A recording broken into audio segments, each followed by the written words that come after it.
ஆத்ம நண்பர்கள் அனைவருக்கும் அன்பான வணக்கம். நம்முடைய ஆத்ம ஞானமயம் யூடியூப் சேனல்ல தொடர்ந்து பல பதிவுகளை நாம பார்த்துட்டு இருக்கிறோம். அதுல நாயன்மார்களை பற்றியும் தொடர்ந்து சிந்தித்து வருகின்றோம். இன்றைக்கு நாம் சிந்திக்கக்கூடிய நாயன்மார் யாரு அப்படின்னா பெருமிழலை குறும்பர் அப்படின்னு அழைக்கப்படக்கூடிய நாயன்மார்.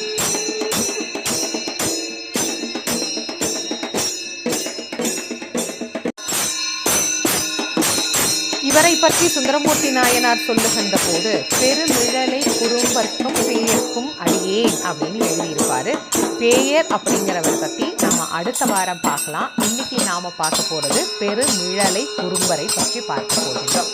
இவருடைய அவதார திருத்தலம் சோழநாடு. சோழ நாட்டில் மிழலை அப்படிங்கிற அந்த இடத்தை பெருமிழலை அப்படின்னு சொல்லக்கூடிய இடமாகவும் அமைந்தது. அந்த இடத்தில் தான் இவர் திரு அவதாரம் செய்கின்றார். குறும்பர் குலத்திலே வந்து அவதரித்ததனால பெருமிழலை குறும்பர் அப்படிங்கிற பெயரினை இவர் பெற்றார். இவர் உண்மையான சிவபக்தினா என்ன அப்படிங்கிறத இந்த உலகத்திற்கு காட்டிய ஒரு அடியார் அப்படின்னே சொல்லலாம். இவர் சிவபக்தியினுடைய உச்சத்திற்கே சென்று சிவன் அடியார்களும் சிவனும் ஒன்று அப்படிங்கிறத இந்த உலகிற்கு நிரூபித்த அடியார் அப்படின்னே சொல்லலாம். எந்த சிவனடியாரை கண்டாலும் இளமை முதலாக அவரை வணங்கி அழைத்து கொண்டு வந்து அவருக்கு தன்னிடத்திலே என்ன இருக்கோ அந்த உணவை கொடுத்து அவரை உண்ண வைத்து அவரிடத்தில் ஆசீர்வாதம் பெற்றுக்கொண்டு செல்லக்கூடிய ஒரு பெரிய வேலையை செய்து கொண்டிருந்தார்.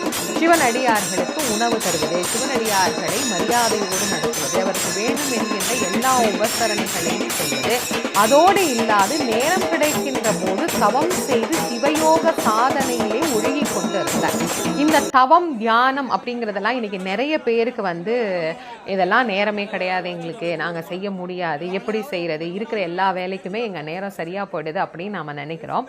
எவ்வளவுதான் இந்த உடல் இயக்கத்திற்காகவும் வாழ்வியல் தேவைகளுக்காகவும் நம்முடைய நேரத்தை பயன்படுத்தி கொண்டாலும் ஆத்மாவை பேணி பாதுகாக்க கூடியது எது அப்படின்னு பார்த்தீங்கன்னா தவமும் தியானமும் தான். தவம் அப்படிங்கிறத கூட விட்டுடுங்க, அது ரொம்ப கஷ்டம்னு நாமளே முடிவு பண்ணிட்டோம். தியானம் அப்படிங்கிறது ரொம்ப ரொம்ப விசேஷமானது.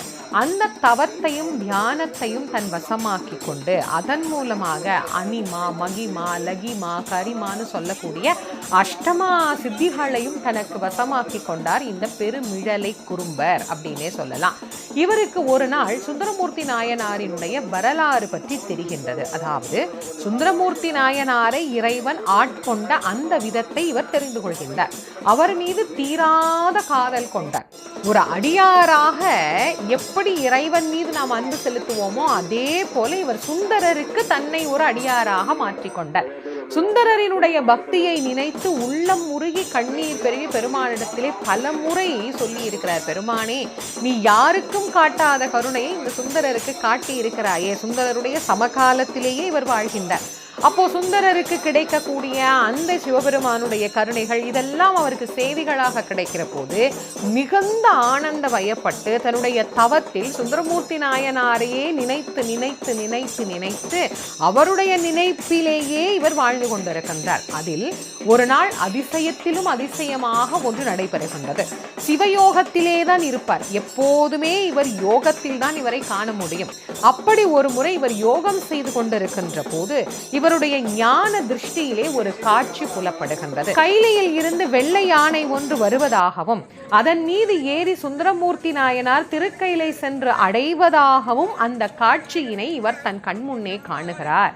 அவர் பார்த்தார், நான் குருவுக்கு குருவாக, தாய்க்கு தாயாக, தந்தைக்கு தந்தையாக, தெய்வத்துக்கு தெய்வமாக மதிக்கக்கூடிய சுந்தரர் இல்லாத பூமியில் நான் வாழ்வதா? நான் வாழ விருப்பப்படவில்லை. நாளைதானே அவர் இறைவனை சென்று அடைய போகின்றார். அவரை வரவேற்கும் முகமாக அவருக்கு முன்பே நான் அங்கு சென்று விட வேண்டும். அதுதான் நான் அவரை பின்பற்றுவதும், அதுதான் அவரை நான் வழிபடுவதற்கு உண்டான லட்சியம் அப்படின்னு சிவயோக சாதனையில் அமர்ந்து தன்னை தானே ஜீவசமாதி ஆக்கி கொண்டு சுந்தரரின் வருகையை எதிர்பார்த்து முன்னமே கைலைக்கு சென்ற அடியார் அப்படின்னு பார்த்தீங்கன்னா இந்த பெருமிழலை குறும்பர் அப்படின்னு சொல்லக்கூடிய அடியார். இவருடைய வாழ்க்கை வரலாறு மிக சுருக்கமான வரலாறு. இந்த சுருக்கமான வரலாறாக இருந்தாலும் சுந்தரர் மீது இவர் கொண்ட அன்பு, சுந்தரர் மீது இவர் கொண்ட காதல், சுந்தரர் மீது இவர் கொண்ட பக்தி, ஒரு அடியார் மீது இவ்வளவு பக்தி இருக்க முடியுமா என்று நம்மை வியப்பில் ஆழ்த்துகிறது.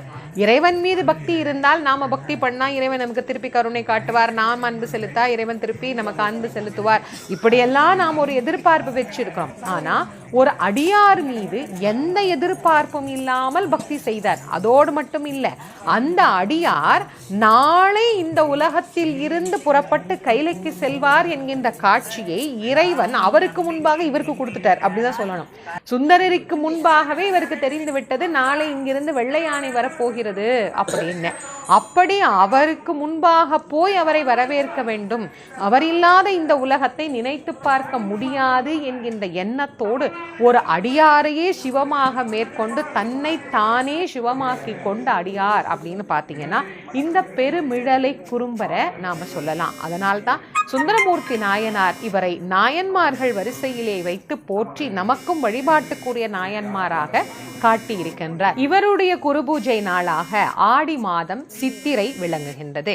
இந்த ஆடி சித்திரையில் தான் அவருடைய குரு பூஜை எல்லா இடங்களிலும் கொண்டாடப்படுகிறது. அடுத்த சுவாதி திருநாள் சுந்தரமூர்த்தி நாயனாரினுடைய குரு பூஜை கொண்டாடப்படுகின்றது. இப்படி உயர்ந்த இந்த பெருமிழலை குறும்பரை தொடர்ந்து அடுத்து வரக்கூடிய நாயன்மார்